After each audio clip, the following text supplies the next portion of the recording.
Practical errors एक जगह वसीम, ये समझ नहीं आ रहा कि इफ्तिखार का रोल क्या है। कभी वो मतलब सेट होने में इतना टाइम लगा देते हैं, कभी विकेट को जज करने में इतना टाइम, मतलब क्या रोल है उनका ओवरऑल, मतलब ये थोड़ा समझने की बात है वैसे, specially in this T20 world cup. देखिए रोल आपके पास एक ही फिनिशर है पूरे पाकिस्तान के अंदर, और बच्चे बच्चे को पता है कि इफ्तिखार का रोल क्या है, ठीक है ना, चाहे वो फ्रेंचाइज क्रिकेट है, चाहे वो पाकिस्तान क्रिकेट है। और कल भी उनकी ठीक है बड़ी कंट्रीब्यूशन होनी चाहिए थी, लेकिन फिर भी लेकिन वो रोल एग्जीक्यूशन में भी तो फिर मैटर करता है ना। नहीं वो करते हैं तो इसीलिए रेपुटेशन बनती है ना आपकी। ये तो नहीं आपके नाम का बना दिया आपने कि इसकी ये रोल इसको ये दिया गया है।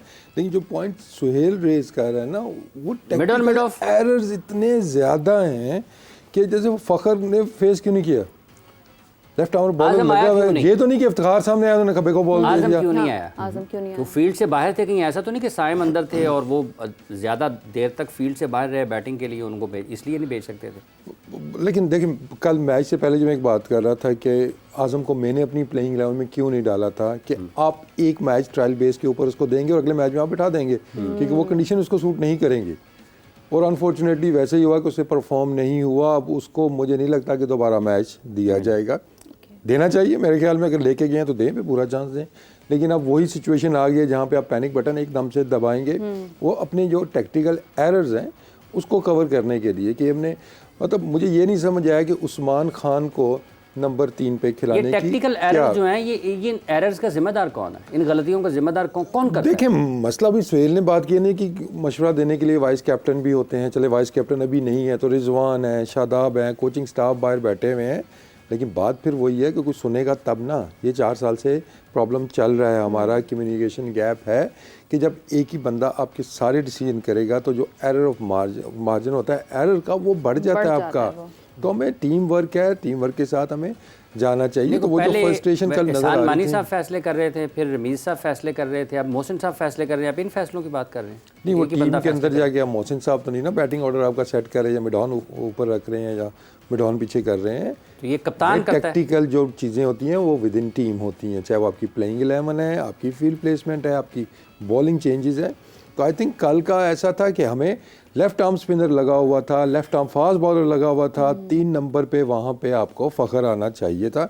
आपने उस्मान को भेज दिया वहाँ पे, एक ये गलती की, क्योंकि एकदम से आप ना उम्मीदें बहुत बड़ी लगा लेते हैं। और उन लड़कों से जिनका अभी ट्रैक रिकॉर्ड इतना अच्छा नहीं है इंटरनेशनल क्रिकेट में, उस्मान भी उस तरह भी अपना लोहा नहीं मनवा सके है। उनको आप मिडिल ओवर्स के लिए रख लेते हैं कि यार चलो बाद में मिडिल ओवर्स में आके वो ज़रा स्ट्राइक रोटेज पे अच्छा कर लेता है, स्वीप अच्छी खेल लेता है, कट शॉट अच्छी खेल लेता है, वो आके खेलेगा। फ़खर को ऊपर हम बेचते हैं, लेकिन हमने उनके साथ चांस लिया। वसीम साहब कट खिलाए ही ना, अगर कोई कट खिलाए ही ना तो फिर क्या करेगा वो? देखिए कट नहीं खिलाएगा तो स्वीप खाएगा ना। अब ये तो क्रिकेटिंग चीज़ है ना, आप सब समझें आप इस चीज़ को कि जो आपको बॉल नहीं मिल रहा फिर आपको बनाने पड़ते हैं। T20 cricket is all about creating opportunities. Avail करना तो हर कोई अवेल कर लेता है, ठीक है ना। क्योंकि देखिए हमारे बेस्ट बैट्समैन जो हैं वो आपके सुपर ओवर में नहीं आते। दैट मीन्स कि वो बेस्ट एक लिमिटेड उसके अंदर बेस्ट है ना, ठीक है ना। तो हमारी जो मैच का ब्लेम अगर मैं डालूंगा टेक्निकल चीज़ों पे डालूंगा, प्लस आपकी बॉलिंग पे डालूंगा।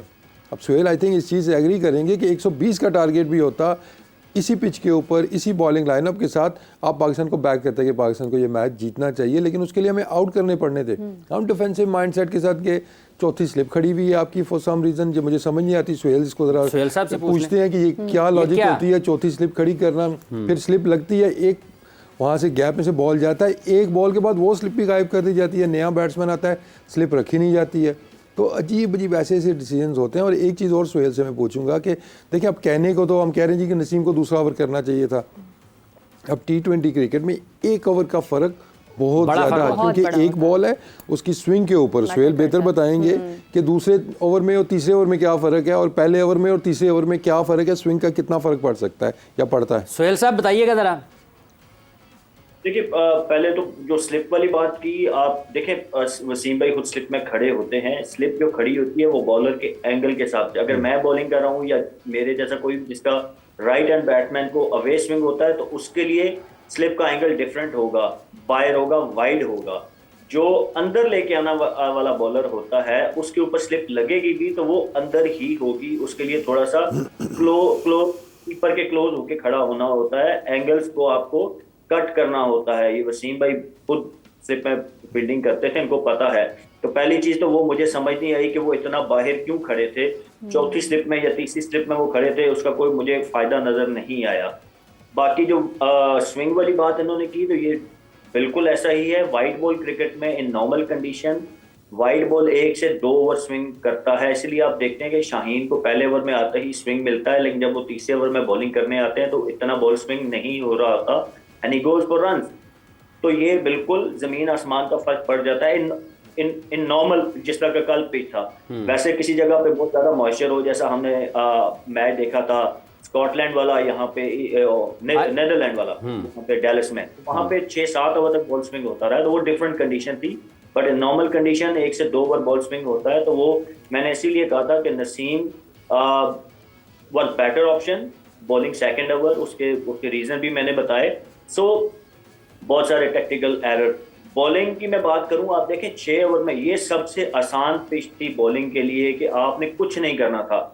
इन नॉर्मल T20 जैसे इंग्लैंड में हम खेल रहे थे ना, तो आप अच्छी जगह पे भी बॉल करते हो तो बैट्समैन आपको ऑन दी अप मार देता है, ट्रू पिचेस होती हैं, ट्रू बाउंस होता है, तो वहां पे आपको स्किल लेवल डिफरेंट चाहिए होता है। यहाँ तो नॉर्मल बॉलिंग थी, आपने सिर्फ ला के आप वो जो मैन ऑफ द मैच हुए नटवर, उनका देखें, उन्होंने पिच मैप देखे क्या किया उन्होंने, 125 127 पे बॉलिंग कर रहे थे, सिर्फ ला के एक अच्छी जगह पे, एक अच्छे एरिया पे उन्होंने बॉलिंग की, और वर्ल्ड क्लास बैट्समैन सामने बाबर खेल रहा था, but he had no answer, क्योंकि अच्छी जगह से उनका बॉल स्विंग हल्का सा हो रहा था, अंदर आ रहा था, तो बाबर भी उसको मैनेज नहीं कर सके। तो हमारे तो यार, हम इनको कहते हैं world class bowler, world class bowling lineup.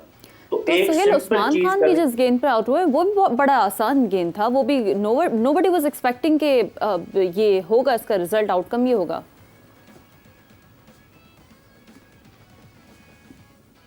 देखिए, अब ऑब्वियसली आप देखें, मैंने कल भी कहा था कि आप टीम का जो फर्क होता है ना ऑन पेपर, नामों का होता है, तो नामों का फर्क उनकी स्किल्स की वजह से होता है। तो जब आप अपनी स्किल्स के हिसाब से क्रिकेट नहीं खेलेंगे तो फिर रिजल्ट्स आपको नहीं मिलते। कल यूएसए ने हमसे बेहतर क्रिकेट खेली तो वो जीत गए, हमने पैथेटिक क्रिकेट, मैं sorry to use this word, मैं नॉर्मली नहीं यूज करता इस तरह के वर्ड, मैं I always back players, but यहाँ जो ये कल की क्रिकेट हुई है, कल यकीन माने मैं यहाँ पे बाहर गया, कल रात में मैच के बाद 3-4 राइडर्स यहाँ पे बेचारे जो जॉब करते हैं वो मिले मुझे, उन्होंने कहा यार कि हम मैच देख रहे थे और इतनी बुरी वो सिचुएशन के लास्ट बॉल पे जब बाउंड्री लगी तो हमारा एक राइडर बेचारा वो बेहोश हो गया गम से। मतलब इतनी इमोशनली कनेक्टेड होती है ना पूरी नेशन, बिल्कुल। और यही कुछ आप भी बहुत जोश और जज्बे के साथ रात को मैच लिटरली मुझे तो लिटरली रोना आया है। और वैसे सवेरा भी हमारे साथ मौजूद है, उन्होंने भी कुछ जो तासुरात हैं, अब जो पहले क्या मोमेंटम रहा टीम डेफिनेटली अमेरिका से वहाँ पर, I personally know some people जो कि बाकायदा एक महंगी टिकट लेकर वहाँ पर पहुँचे हैं।